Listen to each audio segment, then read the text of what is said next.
Whoops. There we go. Had the wrong scene going there for a second. Welcome to the stream, everybody. I'm gonna try to bang this one out quick. I'm not feeling too well, so I'm getting ready to record another episode of Direct Sports Daily. And make sure everything is all set and working. Looks good. Alright. Hitting record in 3, 2, 1. You're listening to Direct Sports Daily, your source for a fresh new take on all the latest headlines from the world of sports. And now, here's your host, George Bennett. Welcome to the show, everybody. Today is April 17th, 2017, aka my mom's birthday. Happy birthday, Mom. But, anyway, let's get into it. I know what you guys came here for, and it's some hard-hitting analysis of the first weekend of the NBA playoffs. Excuse my voice, I'm a bit under the weather, but the show must go on. Last night, let's go over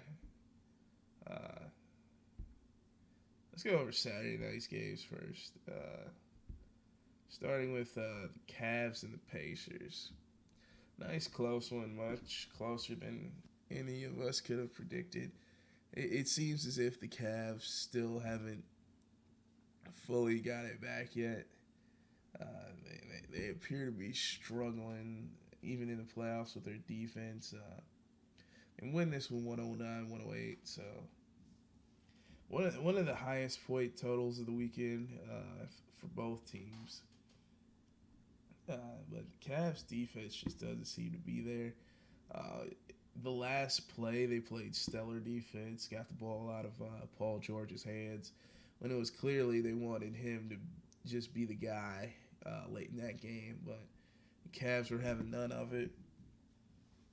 And ultimately, they escaped game one with a win. I think a loss would have done huge damage for them in terms of just the overall psyche of that team. It seems as if they need to be playing their best right now. They're just not. The switch, a lot has been made of the switch. It doesn't seem like the Cavs are going to be able to flip it. At least not with the way they performed Saturday afternoon. If this is any indication of how this series is going to go, Indiana could give them a run for their money. I know I said this would be over in 4. Just judging off game 1, I'm probably wrong. We'll see how they come out in the next game. Could just be an overreaction by me, but I did not like how the Cavs played in this one. LeBron has 32 and 13. Kyrie has 23, 3 and 6. A lot of guys off the bench aren't giving you what you would expect of them. Like Kyle Korver, for example. Kyle Korver didn't shoot a single 3 in this game, having played 15 minutes. Kyle Korver is there exclusively to shoot threes. So when you see a guy like him, 15 minutes, took one shot the entire time he was out there. That's weird to see. Apparently, Iman Shumpert has fallen out of favor with Tyronn Lue and the coaching staff because he didn't play at all in this one. You didn't see any Derek Williams, and I'm not sure that's what's best for this team at this point. I think your major advantage is your extreme depth, and I know Iman Shumpert has been down as a defender this past season. However, Excuse me, I had to get some water in there. But he's been down as a defender this past season, but like throughout his career, he's been uh, one of the better defenders off the bench. So for you to not utilize him in that capacity seems a bit weird to me. A team struggling with defense, you don't put in a good defender. Derek Williams also didn't play in this one. He had a stretch where he was playing pretty well when they first acquired him, but I don't know. It just seems like a lot of guys on this team aren't showing up at the most crucial of times. Richard Jefferson, he played 18th. He played some good D. Derek Williams, I mean, much was made of him, but how often is he really going to play when you got Kyrie playing 39 minutes? I think the most interesting thing is them choosing to go with Richard Jefferson over Ahmad Shumpert as their like lockdown defender off the bench. As Richard Jefferson was actually in for that last possession and helped shut things down. So it's gonna be interesting going forward, seeing who Ty Lue goes with off the bench. Uh, and then Kevin Love was just Kevin Love. He's been pretty disappointing ever since he joined this roster. To be perfectly honest, he certainly hasn't been like the Kevin Love we saw in Minnesota, but he hasn't really needed to be at any time. But uh, he's not playing like a third member of a big three. He has 17 points, 4 rebounds in this game. So pretty weak out of him. So moving on, the Bucks and the Raptors. The Bucks actually surprised in this one, and I think the biggest shock out of anything was Greg Monroe just coming up huge in this game with 14 points and 15 rebounds. Like I never would have saw that coming out of him. He's a guy who's been down ever since he went over to Milwaukee and signed that big contract. I think he might have had one solid year for them, but never. He's never put up the numbers he did back when he was in Detroit. Thon Maker, not the greatest game on him. He only plays 15 minutes. Obviously, when Greg Monroe is just doing what he's doing like that, it's hard to justify taking him out. But pretty good performance by the Bucks. Raptors could be on their heels. Kyle Lowry shoots 2 of 11 in this game, and DeMar DeRozan only shoots 7 for 21. So rough shooting night from your backcourt. Valanciunas just abused on the defensive end. Serge Ibaka probably had the best game out of anybody. He has 19 and 14 in this game, but clearly not enough. So San Antonio was getting sort of mauled over early in the first half, but they just go on with the drive of a former championship team and end up beating their little brother, the Memphis Grizzlies. I don't know if there's anything more to say about San Antonio. Doesn't look like they'll drop a game this one. Shout outs to Vince Carter for still apparently being able to get up and dunk at age 40. I mean, I certainly couldn't do that at 22. The fact that he's doing it at such an advanced age is just amazing. Pau Gasol had a Pau Gasol signing in this one. He played 25 minutes. Didn't really do anything with that 25 minutes though. He had a really good plus minus because he was just out there. Plus 22 for him. But this is basically just Kawhi's team. Like Kawhi is the backbone of this team. He's the guy who puts up numbers and locks people down.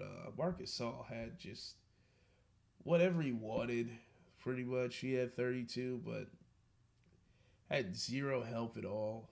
Spurs win this one by almost 30, so not much to talk about there.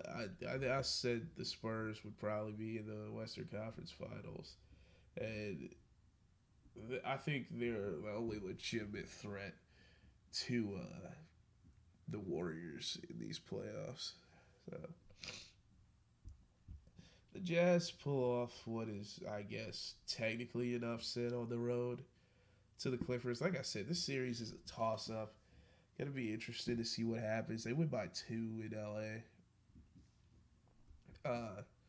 This Clippers team, I I hope it gets broken up in the offseason because it feels like it hasn't worked. That core unit of Blake Griffin, DeAndre Jordan, Chris Paul, JJ Redick, that core group has been together for so long. It hasn't been able to do anything come playoff time. So um, I really want to see that just get broken up. I know I've heard some talk about Chris Paul joining the San Antonio Spurs. I think that would be ridiculous if that happened. You get him and Kawhi together. They could probably take down Golden State. I think as presently constituted, neither of these teams has a chance against Golden State, but who knows? Uh, there was a Joe Johnson sighting, actually. Yes. I forgot he was in the NBA too. Like, after all those years of the Nets just being terrible, like, at age 35, for those of you who forgot who Joe Johnson is, he was an all-star uh, shooting guard, small forward, whatever he happens to be playing at the time. Back in Atlanta for the Hawks, back when the Hawks were always that fairly decent team. I'm talking before the like Jeff T, Kyle Korver, and all that. Back when it was basically him and Al Horford. I think they had Mike Bibby at point guard for a little bit there, and it was when the Hawks finally like started to get good, and because for a long stretch there they were just constantly missing the playoffs. But once Joe Johnson got there, they finally became something. He puts up 21 off the bench in this one. Uh, Rudy Gobert had to leave this one with an injury, and the fact they were able to win without him speaks volumes.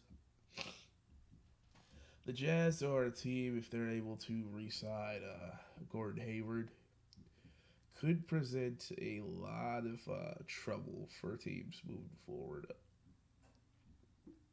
George Hill is like he's pretty much a really good, experienced point guard to lead this team. He's been around the league a bit. Can lead a team pretty easily, but a lot of your young guys didn't end up playing in this one. Excuse me. Trevor Lyles, Dante Exum, Alex Burks, they all rode the pine in this one. So don't know what this means for the future of the Jazz. Obviously, I don't think Joe Johnson's going to be coming back next year, and I don't think this is their year at all. I think this is sort of the year they build that playoff experience to sort of build off of for next year. But Derek Favors, he goes 7 for 10 for the field with 15 points. So shout outs to him. Haven't had a Derek Favors sighting in quite some time. So and moving on to the Atlanta Washington game. This is the game. I had to tweet it out yesterday. I was watching a bit of it. Those Wizards fans got out of hand at one point and started doing MVP chants for John Wall. It's like, really? Let's calm down. Now, John Wall, no disrespect to him, he had a pretty good season. Had a great game this one, 32 points and 14 assists. But like Russell Westbrook, James Harden, Kawhi Leonard, LeBron James, these are all still people who play in the NBA. I mean, yeah, he's MVP of the Washington Wizards, but uh, if they did individual division MVPs, he probably win that one. Maybe I don't know. Yeah, the Southeast Division's kind of trash. I I think they might have been the only team to make the playoffs from their division. If I'm let me just check that real quick. I do believe they're in the Southeast, just simply because yeah.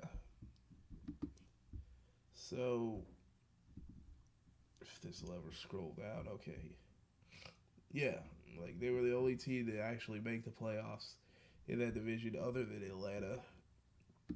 In Atlanta, I don't know what they. I don't even know like what they've even been doing. They got Tayshaun Prince starting.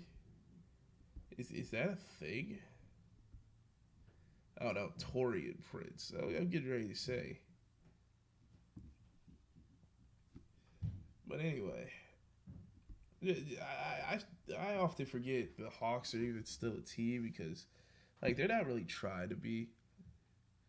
I mean, Mike Dunleavy, Kent Bazemore,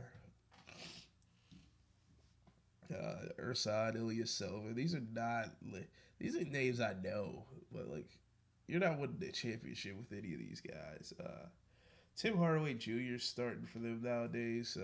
He didn't have the greatest game in this one. 7.7 rebounds.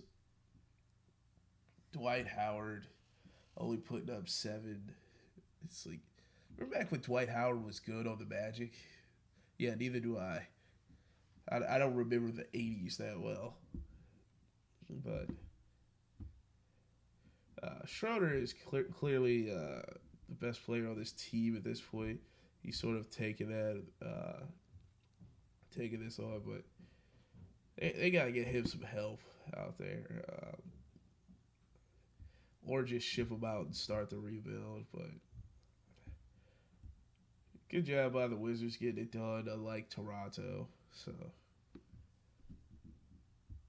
it's gonna be interesting to see what happens going forward with Toronto. They need to get it together. They've already lost home court, so they're only one of two teams, only one of two home teams to lose this weekend. I'm sorry, three. So and it's gonna be interesting to see what happens with all this.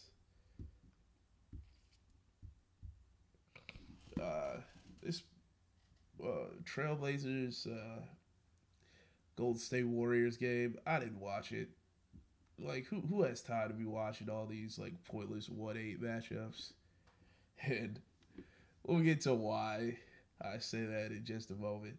But CJ McCollum puts up 41 points in a loss. Like you get 41 from McCollum, you get 34 from Lillard, and then just the entire rest of the team just decided not to show up.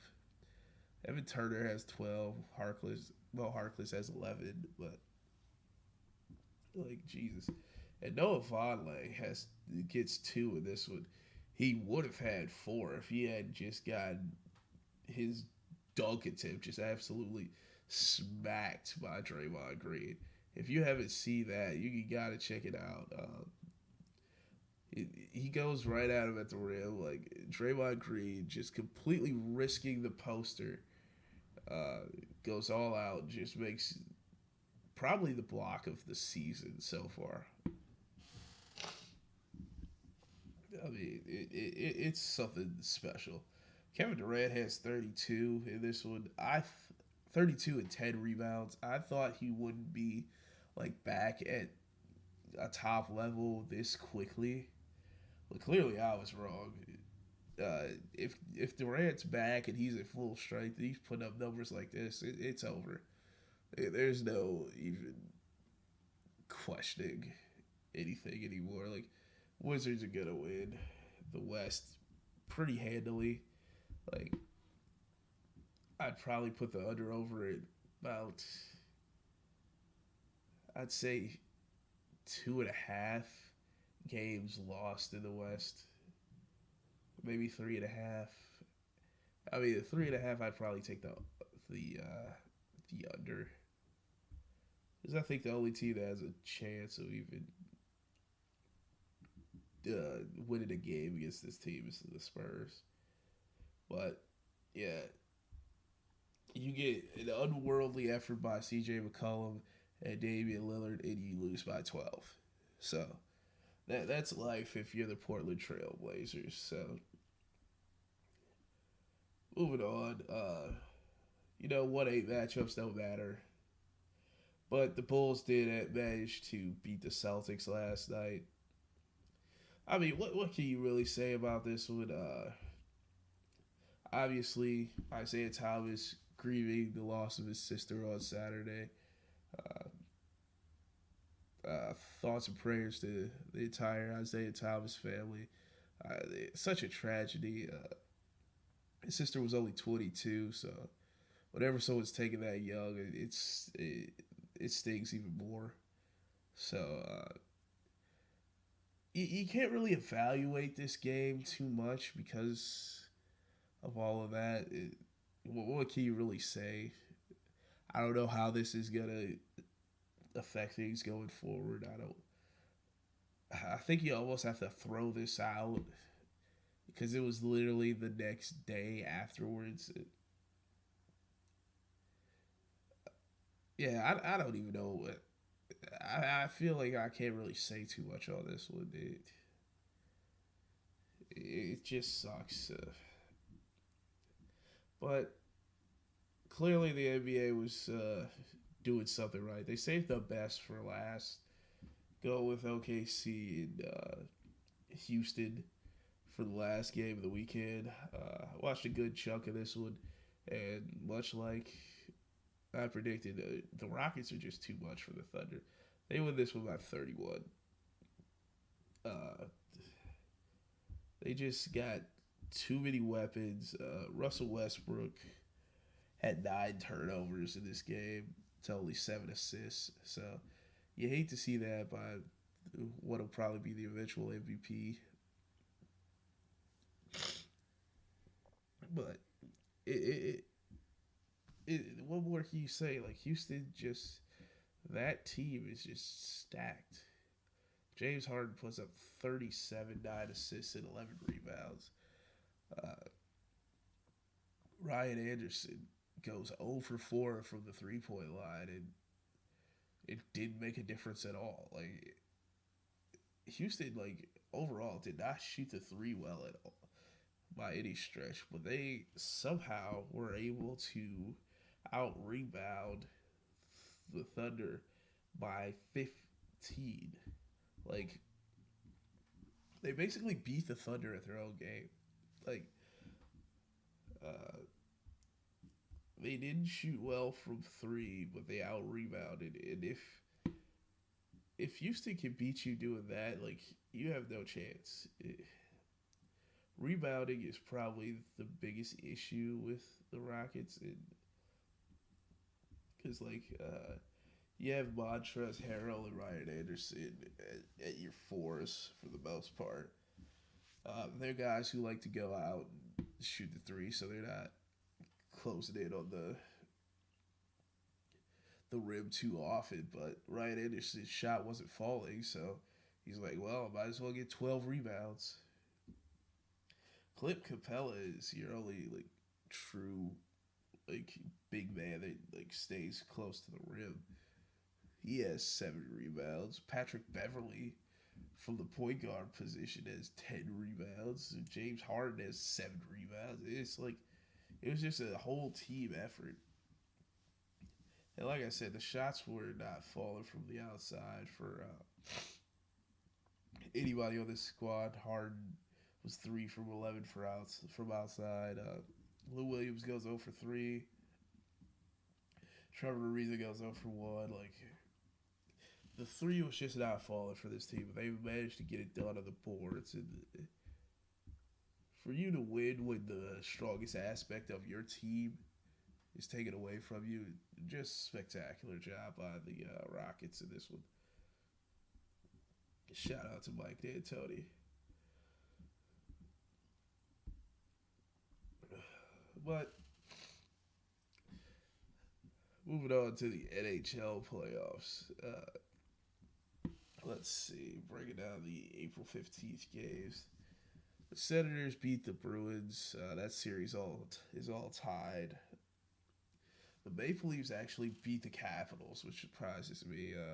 Makes me a little concerned about my pick of them, but this game did go to double overtime, and that series is now tied 1-1. Nashville takes a 2-0 lead over the Blackhawks. So, gotta be concerned for the number one team out west heading into the playoffs. They finished a full 15 points ahead of Nashville in the regular season. So there's no reason they should be dropping two at home, dropping two in the United Center. And this game on Saturday wasn't even close. It was 5-0. So I think Chicago still has yet to score in this series. If I'm not mistaken, like this is not the way to get it done if you're the Blackhawks. I don't like the Blackhawks by any stretch of the imagination. Obviously, being a Wings fan, there was a bit of a budding rivalry there as the Blackhawks started to improve towards the start of this decade. But with the Wings moving out to the East, it sort of died after that. But moving on, Anaheim wins 3-2 over Calgary, taking a 2-0 lead. And then, speaking of top seeds out west, Minnesota is also struggling. The Wild, who finished just 3 points behind the Blackhawks in the regular season, are now struggling with the Blues. The Blues take a 3-0 lead. Have they already played 3 games? So that, well, I guess all these series that played yesterday have already played 3 games. Okay, that makes sense. But the Blues take a commanding 3-0 lead in this one. The Wild are on the verge of elimination, even though they were one of the top teams in the West all season long. If memory serves me, they went on like a 12 or 14 game win streak at one point during the regular season. So struggles abound for them. Pittsburgh, they take a 3-0 win with a 5-4 overtime victory.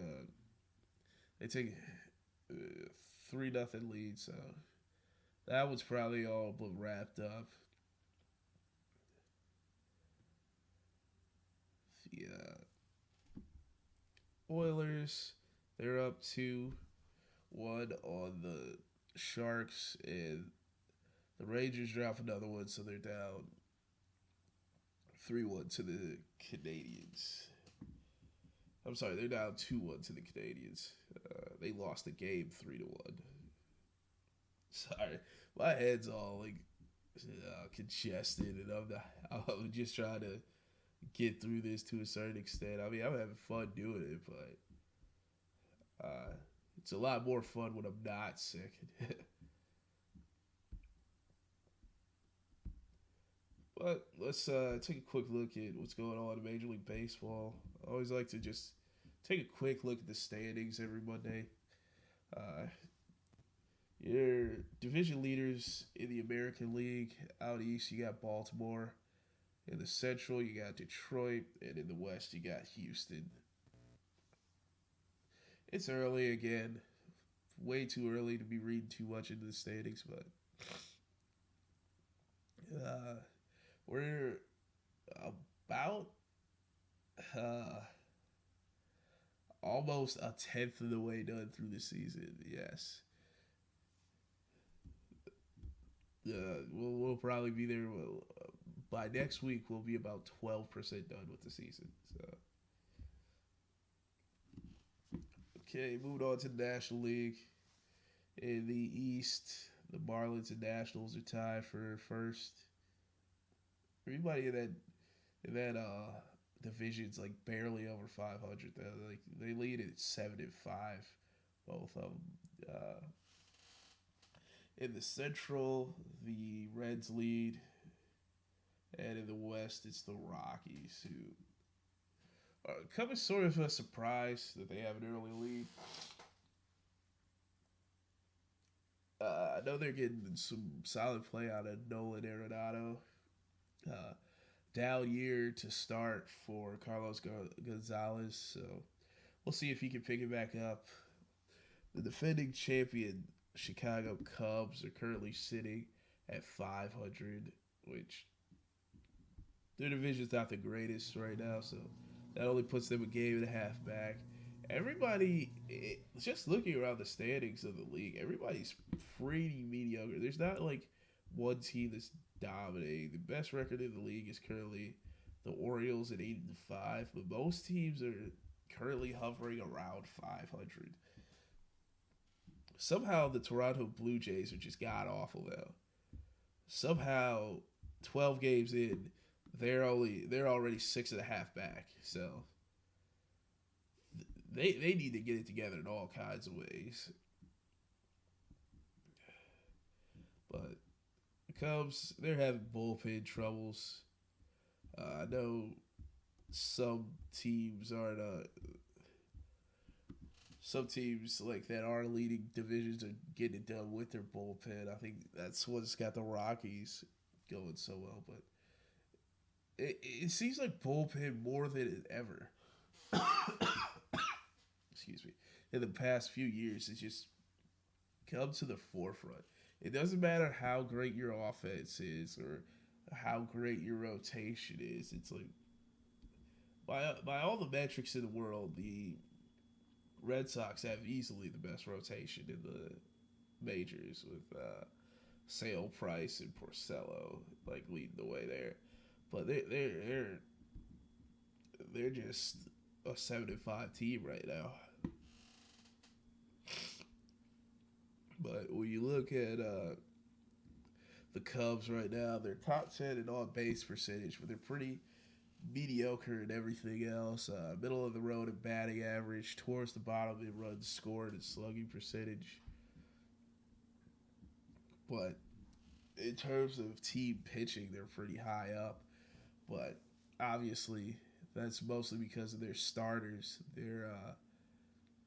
Their bullpen has just been dragging everything down. I mean, this is a team that has the fifth best ERA in the league, has the fifth best WHIP, and has the second best batting average against. So when you look at it, it all comes down to that bullpen. So if the Cubs are going to turn it around this year, it's going to be because of that bullpen. Not a great day to be a Chicago fan. You know the Bulls are. I mean, the Bulls aren't gonna actually win the NBA playoffs. I mean, great to see them get that win, but come on, let's be real with the Bulls. But outside of that, you got the Cubs. Are just middle of the road right now. You got the Blackhawks who are looking like they're going to stare down elimination, dropping their first two games at home. And the Bears, we all know the Bears are going to suck. So,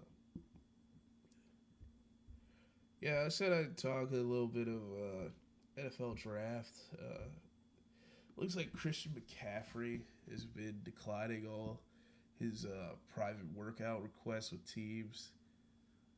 Bold strategy by him. Don't know what he's thinking, quite frankly. But hey, he skipped a bowl game. He's skipping private workouts. What does he not want teams to know about him? Like, does he just secretly suck, and he's trying not to get that exposed? Like, it seems like that because usually you would want to be working out for these teams, but hey, it's his life. I'm not gonna tell him how to live it. Also, in the NFL, there have been rumors circling around Paxton Lynch that the Broncos don't really like his work ethic. Some people have come out to deny those rumors, but if there's any question of Paxton Lynch's work ethic and stuff like that, I think Trevor Siemian probably wins that job easily. Just looking at the two of them out of the field last year, it looked to me like Trevor Siemian was at least a step ahead of Paxton Lynch. A lot of people thought he could make that jump coming into his sophomore year because last year was his rookie season, but I don't know. I'm going to have to see it to believe it with this guy. I'm not quite sure why the Broncos spent that pick on Paxton Lynch. He's going to have to prove that he was worthy of selected in the first round. And in what are they thinking news, Allen Robinson is trying to get a contract extension.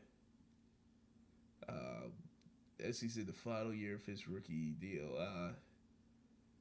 Probably not the best time after you just pooped your pants the entire regular season last year.